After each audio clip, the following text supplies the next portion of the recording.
Hello, my name's Alexander White, and today I want to talk to you about phase, which does sound really boring.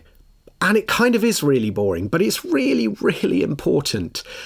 Because if you record anything with more than one microphone, you're going to encounter a phase relationship between those two microphones. So let's quickly have a listen to this in practice, and then I'll just explain everything that's going on and what you need to watch out for in order to make sure that whenever you're using more than one microphone to record something, you're not going to ruin the recording. So let's have a listen first of all to these drums. What we have here is just a kick, snare, overhead left, overhead right. I've called them overhead 1 and 2. After 2 bars, I'm going to click this little icon here, which is a polarity flip button. And let's just listen to what the result is. Here we go.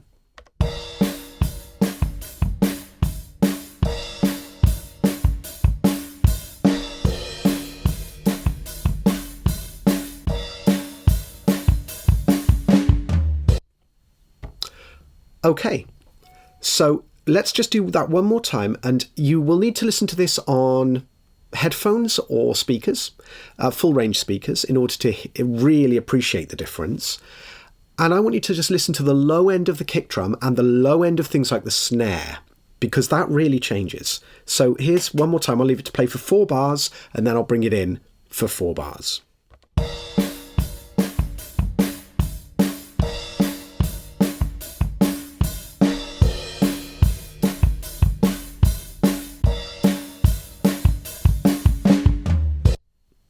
Okay, so you could probably clearly hear that there's suddenly the kick drum sounds massive. It goes from sounding like a bit of maybe a beater on some cardboard to something that sounds actually meaty, something that you could mix.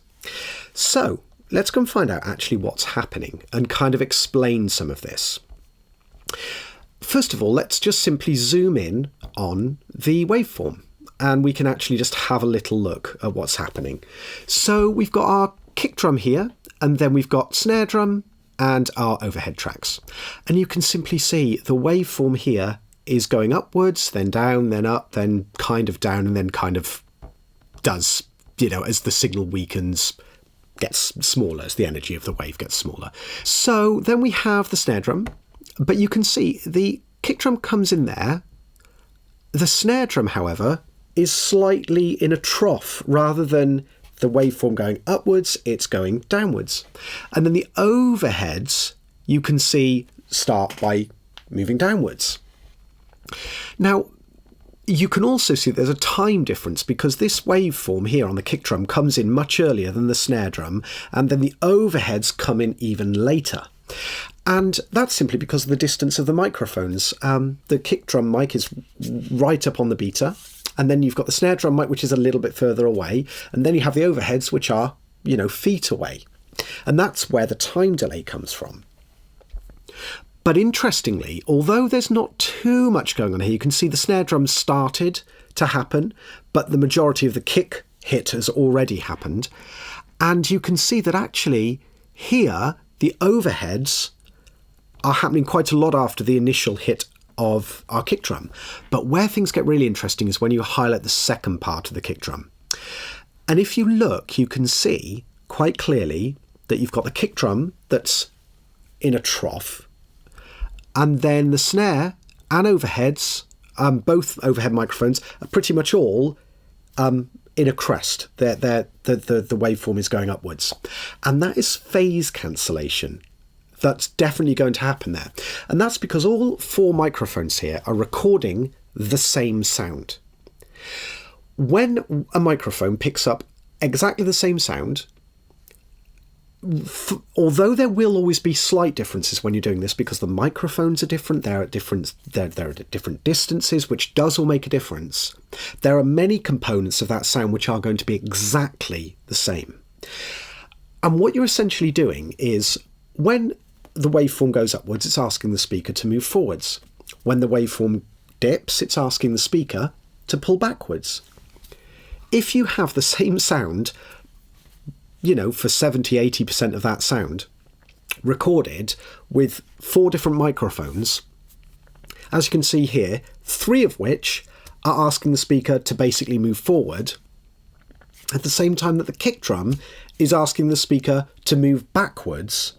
What happens is in a perfect scenario, and this is what we call a null test, and this is how a lot of people go about testing equipment, testing gear to see whether there really is any differences between 2 different plugins. They'll set them up identically, and then they will flip the polarity of one of the tracks and see if it totally cancels. Because if it's a perfect replica of the sound, you're essentially getting the speaker will be asked to move forwards and back, and it will just do nothing. You literally get no sound. So fundamentally, that's what's happening here. Let's just have another listen and see if you can really notice that bottom end of the kick drum disappear because of it. Here we go.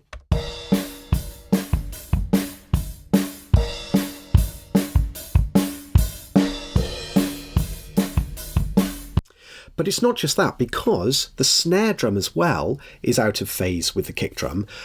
By flipping the kick drum, now the snare has more body and bottom end as well.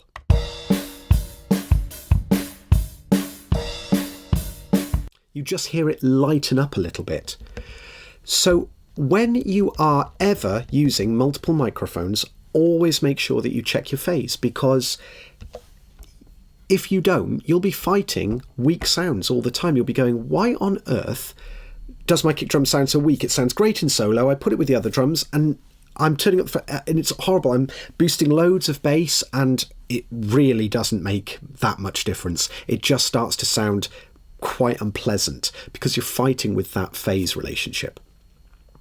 So always make sure to dig in, have a little look at the waveforms, make sure that your drums or guitar amps or anything, group vocals, if you're using a couple of vocal mics to record a choir, for example, just again, make sure that your phase, everybody's either cresting up or going into the trough of the wave at the same time. Now, there is one exception to this, and that's that if you have microphones that are especially far away. So if you record something and you're recording room mics for a drum kit and you put those room mics very far away, that's a little bit of a different thing, because it is actually that phase relationship difference which can be the entire sound. And you can also sometimes use phase as a creative effect. We know this because that's what a phaser pedal does for guitar amplifiers, or any plug-in effect that does phase. That's got a phaser. So I hope you found this super helpful. It is a very super technical one. It's not terribly exciting or creative, but it can make such an impact. So I felt it was so important just to do a little video on it. I hope you've got something out of it. As always, thank you so much for subscribing and liking to the channel. I've really noticed some decent growth in the channel lately, and I'm so grateful to you for that. It's really fun making these videos. I just really hope they help, and I will catch up with you on another video very soon. Thank you so much.